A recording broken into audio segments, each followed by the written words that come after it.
दोस्तों, यदि आप भी स्नातक पास कर चुके हैं और आगे की पढ़ाई जारी रखना चाहते हैं, जिसके लिए आपने एमकॉम करने का मन बनाया है, तो आप बिल्कुल सही जगह पर हैं।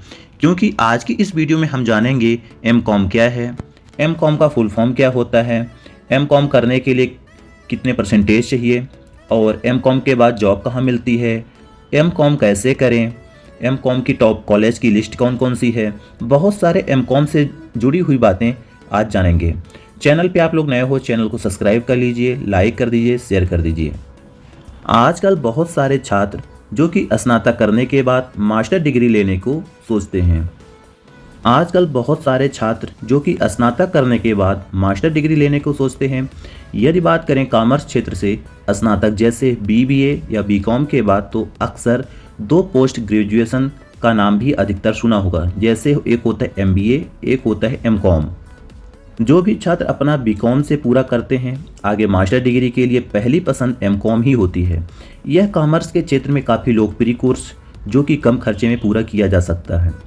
आइए सबसे पहले जानते हैं दोस्तों एमकॉम क्या होता है। दोस्तों, एमकॉम का पूरा नाम है मास्टर ऑफ कॉमर्स।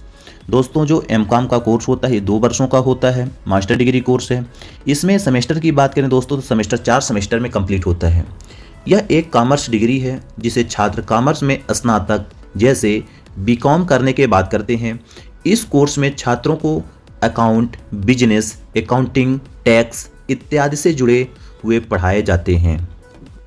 इस कोर्स को करने के बाद आपको कॉमर्स के क्षेत्र में अच्छी खासी नॉलेज हो जाती है, जिसके बाद आप बैंक में, फाइनेंशियल कंपनी अथवा लेखा जोखा से जुड़े कंपनी में अच्छे सैलरी पर जॉब प्राप्त कर सकते हैं। वहीं इस कोर्स के करने के बाद आप चाहें तो आगे की पढ़ाई भी जारी रख सकते हैं, जहां आप आगे पीएचडी कोर्स के लिए आवेदन कर सकते हैं। वहीं एमकॉम एक ऐसा कोर्स है जो छोटे बड़े हर शहर के किसी न किसी कॉलेज में ज़रूर कराया जाता है। इस कोर्स को करने के लिए लड़के और लड़कियां दोनों ही कर सकते हैं। एमकॉम के बाद गवर्नमेंट जॉब भी आप आसानी से पा सकते हैं। फिर इसके बाद दोस्तों बात करते हैं एमकॉम कितने साल का होता है, यानी एमकॉम की अवधि क्या है। यदि हम बात करें एमकॉम की, तो एमकॉम जैसा कि आपको मालूम है मास्टर डिग्री कोर्स होता है। मास्टर डिग्री यानी पोस्ट ग्रेजुएट डिग्री है, जिसे कि स्नातक के बाद किया जाता है। यानी आप यूजी यानी अंडर ग्रेजुएशन कोर्स कंप्लीट है तभी आप पीजी कर सकते हैं, पोस्ट ग्रेजुएशन कोर्स कहलाता है। एमकॉम की समय जो होती है यह 2 साल का कोर्स होता है और इसमें पूरे 4 सेमेस्टर होते हैं। यानी एमकॉम करने के लिए आपको 2 साल देना पड़ेगा। और सेमेस्टर की बात करें, सेमेस्टर वाइज कोर्स होता है और 4 सेमेस्टर में कंप्लीट आपका एमकॉम हो जाएगा। आइए बात करते हैं एमकॉम करने के लिए क्या क्वालिफ़िकेशन है। दोस्तों, एमकॉम करने के लिए आपको क्वालिफ़िकेशन 12th पास होना चाहिए। 12th के बाद आप बीकॉम यदि कंप्लीट है तभी आप एमकॉम कर सकते हो। बीकॉम में कम से कम आपके 50% मार्क्स हों तभी आप एमकॉम में एडमिशन ले सकते हैं।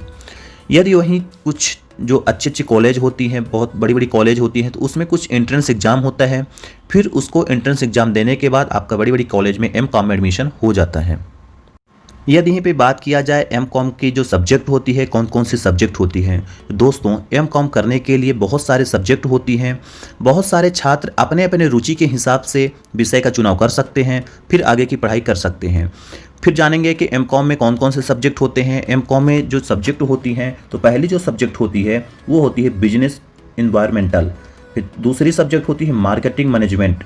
तीसरी सब्जेक्ट होती है स्टैटिक मैनेजमेंट। चौथी सब्जेक्ट होती है बिजनेस इन्वायरमेंटल एंड डिजाइनिंग। जो फिर नेक्स्ट सब्जेक्ट होती है वो होती है अकाउंटिंग। फिर नेक्स्ट सब्जेक्ट होती है कॉमर्स होती है। फिर नेक्स्ट सब्जेक्ट होती है रिसर्च की सब्जेक्ट होती है। फिर नेक्स्ट सब्जेक्ट होती है ऑर्गेनाइजेशनल बैचलर सब्जेक्ट होती है। बहुत सारी सब्जेक्ट होती हैं जो एमकॉम में आप कर सकते हो। फिर बहुत सारे स्टूडेंट को डाउट ये होता है कि दोस्तों एमकॉम करने के बाद आप जॉब कहाँ कर सकते हैं। एमकॉम करने के बाद ऐसे कौन कौन सी जगह हैं जहाँ पे आपको नौकरी मिल सकती है। तो वहीं पे एमकॉम के बाद जॉब प्रोफाइल क्या है, इस कोर्स करने के बाद किस क्षेत्र में जॉब प्राप्त कर सकते हैं, तो ये भी आपको जानकारी होनी चाहिए। तो सबसे पहले आपको कोई भी कैशियर की जॉब मिल सकती है, बैंक हो गया। फिर दूसरी जॉब ये भी होती है व्यक्तिगत वित्त सलाहकार की जॉब कर सकते हो। तीसरी जॉब है वित्तीय विश्लेषक की जॉब कर सकते हो। व्यापार विश्लेषक की जॉब कर सकते हो। कार्यकारी सहायक की जॉब कर सकते हो। सहायक लेखाकार की जॉब कर सकते हो।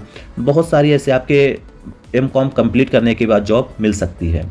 भारतीय सिविल सेवा में जा सकते हो, सीमा शुल्क विभाग में जा सकते हो, फिर वाणिज्य क्षेत्र में जा सकते हो, बहुत सारे वित्त क्षेत्र हो गया, सरकारी क्षेत्र हो गया, बीमा उद्योग हो गया। ये बहुत सारे विभाग हैं जो आप नौकरी कर सकते हो एमकॉम कंप्लीट करने के लिए। एमकॉम जो होता है 2 साल का होता है। एमकॉम की जो होता है 4 सेमेस्टरों में विभाजित किया गया है। एमकॉम करने के लिए बहुत सारे ऐसे सब्जेक्ट हैं, आप अपने हिसाब से सब्जेक्ट को चॉइस कर सकते हो।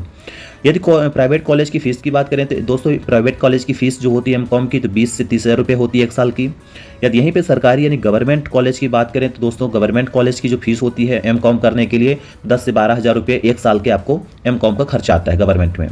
गवर्नमेंट का जो एडमिशन होता है तो एंट्रेंस एग्जाम देकर आप एडमिशन ले सकते हो। प्राइवेट जो कॉलेज होती है उसमें एडमिशन लेने के लिए आपको डायरेक्ट एडमिशन मिल जाता है, परसेंटेज के बेस पर मिल जाता है कि आपका बीकॉम में परसेंटेज कितना था, उसके बाद आप आसानी से एमकॉम में एडमिशन ले सकते हो। इसके अलावा भी कोई भी एमकॉम से जुड़ी हुई बातें छूट गई होंगी तो आप कमेंट कर सकते हो कमेंट बॉक्स के माध्यम